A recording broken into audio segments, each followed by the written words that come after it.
श्रीराम जय जय राम। श्री ब्रह्मचैतन्य गोंदवलेकर महाराज प्रवचने। नामस्मरण, शरणागती आणि भगवत प्राप्ती। भगवत प्राप्तीला शरणागतीशिवाय मार्ग नाही आणि शरणागतीला नामस्मरणासारखा उत्तम उपाय नाही। शरणागती म्हणजे मी करता हा अभिमान नाहीसा होऊन सर्व कर्तृत्व परमेश्वराचे आहे ही दृढ भावना होणे। नामाशिवाय इतर साधनात कृती आहे म्हणजे मी करता या अहंकाराला वाव आहे। स्मरण हा मनाचा धर्म असल्याने त्यात कृतीचा प्रश्नच येत नाही, म्हणून त्यात अहंकाराला वाव नाही। शिवाय स्मरण किंवा विस्मरण या दोन्ही गोष्टी आपल्या हातात नाहीत, म्हणून नामाचे स्मरण झाले तरी त्यात स्वतःचे कर्तृत्व नसते। त्यामुळे मी करता ही जाणीव टिकू शकत नाही।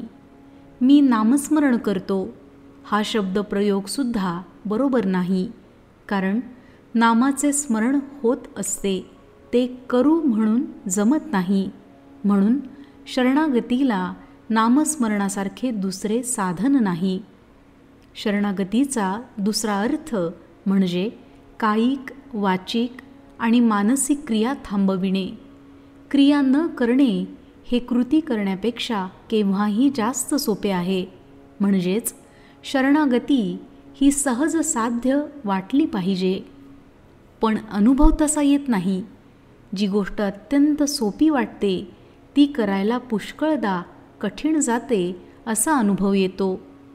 एखाद्याला मोटार वेगात चालव म्हटले तर तो ते सहज करील, पण अति हळू चालव म्हटले तर ते फार कठीण जाते। म्हणून काहीही कृती न करणे हे कृती करण्यापेक्षा फार कठीण असते। गीतेत भगवंतांनी अर्जुनाला तू नुसता मला शरण ये असे सांगितले आहे। देहबुद्धी गेल्याशिवाय शरणागती येत नाही।